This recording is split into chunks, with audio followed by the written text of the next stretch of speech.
हर डरावनी कहानी के पीछे ना एक बनावट होती है, एक ऐसा ढांचा जो हमारे गहरे से गहरे डर को जगाने के लिए ही बनाया जाता है। तो आज हम एक हवेली की कहानी की एक एक परत खोलेंगे और देखेंगे कि आखिर वो कौन सी बातें हैं जो इसे इतना खौफनाक बनाती हैं। देखिए, कहानी की शुरुआत ही एक सीधे चैलेंज से होती है, एक वादा कि डर तो लगेगा। ये एक बहुत हिम्मत वाली शुरुआत है जो माहौल को एकदम से गंभीर बना देती है। तो चलिए देखते हैं कि क्या ये कहानी अपना वादा पूरा कर पाएगी। डर सबसे ज्यादा असर तब करता है जब हम कमजोर होते हैं, और ये कहानी एक बहुत ही इंसानी पल से शुरू होती है। हताशा, निराशा, ये चीज हमें कहानी के मेन कैरेक्टर से जोड़ देती है और उसे आने वाले खतरे के लिए एक आसान शिकार बना देती है। तो मिलिए मनोज से।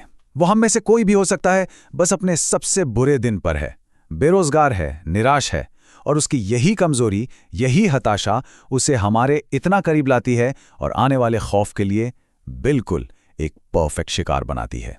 अपने ही परिवार से ठुकराए जाने से ज्यादा तकलीफदेह और क्या हो सकता है? ये शब्द सिर्फ कठोर नहीं है, ये उसे उसकी एकमात्र सुरक्षित जगह से बेदखल कर देते हैं, उसे पूरी तरह अकेला और बेसहारा बना देते हैं। तो अब वो पूरी तरह अकेला है, कोई सहारा नहीं, बिल्कुल जंगल में एक घायल जानवर की तरह। उसकी निराशा ने उसे एक बहुत ही आसान शिकार बना दिया है, और शिकारी बस इंतजार ही कर रहा है। और ठीक उसी पल जब लगता है कि सब कुछ खत्म हो गया, कहानी एक क्लासिक लालच सामने रखती है। एक अजनबी जो मदद की पेशकश करता है, पर सवाल यह है कि क्या यह वाकई मदद है या फिर जाल बिछने वाला है। सोचिए जरा, एक सुनसान सड़क पर एक खूबसूरत लड़की। कुछ ज्यादा ही अच्छा नहीं लग रहा सुनने में। कहानी जानबूझकर हमारे मन के साथ खेलती है। एक तरफ मदद लेने की इच्छा होती है और दूसरी तरफ ये एहसास कि कुछ तो बहुत गड़बड़ है। उसके शब्दों पर गौर कीजिए, इसमें आराम भी है और खतरा भी। चलो मेरे साथ, एक सुरक्षा का वादा है, लेकिन ये रास्ते तुम्हारे जैसे लोगों के लिए नहीं है। ये एक छिपी हुई धमकी है। पर मनोज इतना हताश है कि उसे सिर्फ वादा सुनाई देता है। और ये रही वो जगह, एक वीरान हवेली। अब कहानी कोई इशारा नहीं कर रही, बल्कि ये तो एक खुली चेतावनी है जो चीख चीख कर कह रही है कि यहां से भाग जाओ। लेकिन बेचारे मनोज के लिए ये एक पनाहगाह है। तो अब हम जाल के अंदर हैं, दरवाजा बंद हो चुका है और अब निकाब उतरने वाले हैं। हवेली के अंदर जो कुछ है वही कहानी की असली राक्षसी सच्चाई को सामने लाएगा। खौफ को देखने से पहले हम उसे सूंघते हैं। सड़े हुए मांस की ये महक, ये एक बहुत पुरानी चेतावनी है। कहानी अब हमारी इंद्रियों पर हमला कर रही है।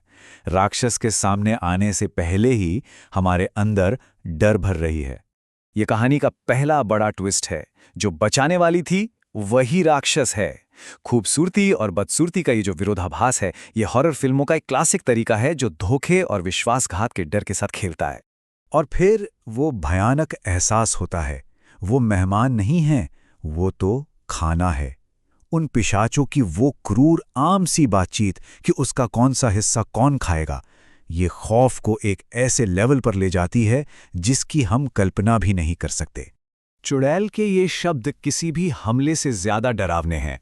मिल बांट कर खाएंगे। बस इस एक लाइन में मनोज की सारी उम्मीदें खत्म हो जाती हैं और उसकी भयानक मौत की हकीकत तय हो जाती है। और अब फाइट और फ्लाइट मोड शुरू हो जाता है। कहानी दिमागी खौफ से सीधे सीधे जान के खतरे पर आ जाती है।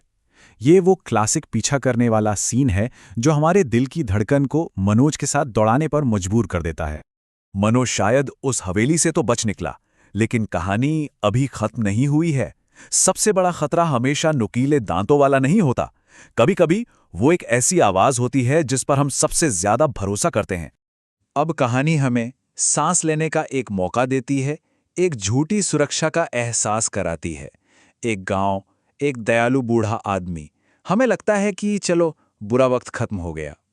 ये जानबूझकर किया जाता है ताकि जो आखिरी चोट हो वो और भी ज्यादा क्रूर लगे। और ये रहा कहानी का सबसे क्रूर मोड़। राक्षस अब किसी अजनबी का चेहरा नहीं पहनता, बल्कि उस इंसान की आवाज का इस्तेमाल करता है जिसने उसे घर से निकाला था, उसके पिता। ये एक दिमागी हमला है जो मनोज की माफी पाने की गहरी इच्छा का फायदा उठाता है।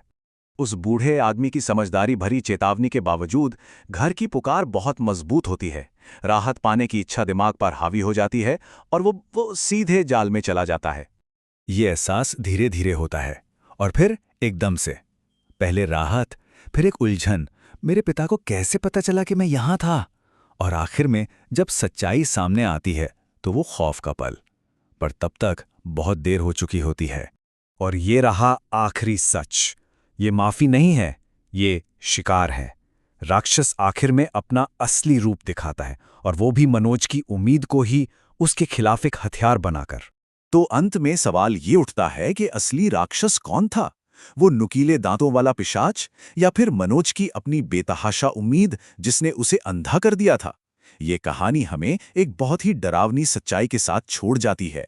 सबसे बड़ा खौफ हमारे डरों में नहीं, बल्कि हमारी सबसे गहरी इच्छाओं में छिपा होता है।